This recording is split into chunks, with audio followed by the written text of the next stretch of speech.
May mga taong parang magnet. Kahit hindi sila gwapo, kahit hindi sobrang galing magsalita, parang ang hirap nilang bitawan. Kapag andyan sila, kinikilig ka. Kapag nawala sila, para kang nababaliw. Alam mo kung bakit? May ginagamit silang teknik na pwede mo ring matutunan. Alam mo ba na mas nahuhumaling tayo sa taong hindi sigurado? Yung minsan sobrang sweet tapos biglang cold. Hindi yung laging present, kundi yung bigla na lang nawawala. Weird, di ba? Pero may nakakagulat na reason kung bakit ganyan ang utak natin. Ang tawag dito ay push and pull. Isang technique sa dark psychology na ginagamit ng mga manipulator, narcissists, at kahit mga marketers. At kung alam mo paano to gamitin, pwede mong paikutin ang emosyon ng kahit sino. At maghahabol pa sila sa'yo nang hindi nila alam kung bakit. Pero teka, paano nga ba nagwa-work to? Ganito, imagine mo may kausap kang sobrang sweet. Laging may good morning, good night, emoji pa. Tapos, out of nowhere, boom, scene zone. Walang reply, dead air.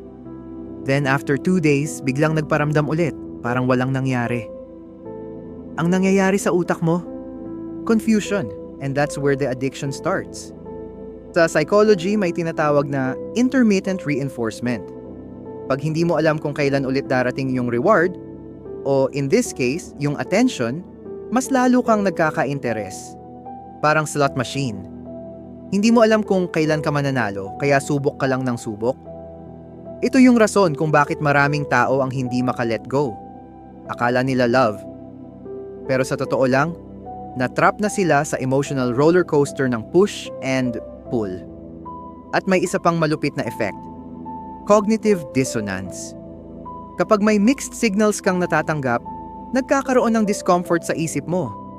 Gusto mong maintindihan kung ano ba talaga kayo. Kaya gumagawa ka ng sariling kahulugan. Baka gusto ka rin niya, baka busy lang, baka may pinagdadaanan lang siya. Lahat ng baka na yan, naglalaro lang sa utak mo, and that keeps you hooked. Ang masakit pa, kahit wala talagang label, kahit hindi naman kayo, feeling mo invested ka na.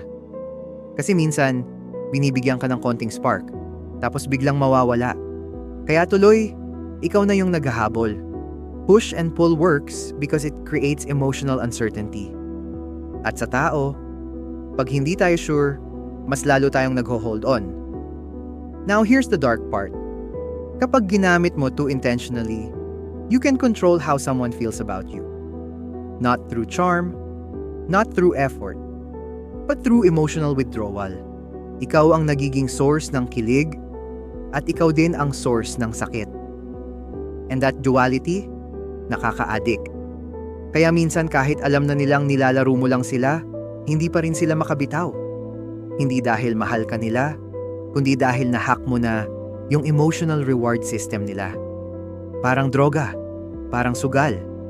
Hindi ka na lang tao sa buhay nila, ikaw na yung obsession. At ang pinakadelikado, kahit mawala ka, ikaw pa rin ang iniisip nila. Kasi every time na naalala ka nila, may thrill, may what if, may konting kirot na masarap sa utak. Minsan, kahit toxic ka na sa paningin ng iba, ikaw pa rin ang pinipili nila. Kasi yung pain na dala mo, mas exciting kaysa sa peace na dala ng iba. Sobrang ironic, pero ganyan gumana ang utak ng taong nasa ilalim ng emotional control. Ito ang dahilan kung bakit may mga taong hinahabol kahit hindi naman sila minahal ng buo. Bakit kahit ilang beses nang nawala, hinihintay pa rin? Bakit yung paasa, siya pa rin ang gusto? Kasi sa game ng push and pull, hindi laging nananalo yung pinaka-sweet. Ang nananalo, yung pinaka-mahirap makuha. So kung gusto mong maging unforgettable, wag kang laging available, wag kang predictable. Bitinin mo. Guluhin mo ng konti. Gamitin mo yung mystery. Let them crave you. At kapag na-master mo na to, lahat sila maghahabol sa'yo. Minsan, hindi mo kailangan ng true love. Minsan, sapat na yung ikaw ang hinahabol. Kahit hindi ka nila maintindihan, basta hindi ka nila makalimutan. Ikaw, naranasan mo na ba ang push and pull? O ikaw mismo ang gumagamit nito? Comment mo sa baba Gusto kong marinig yung kwento mo.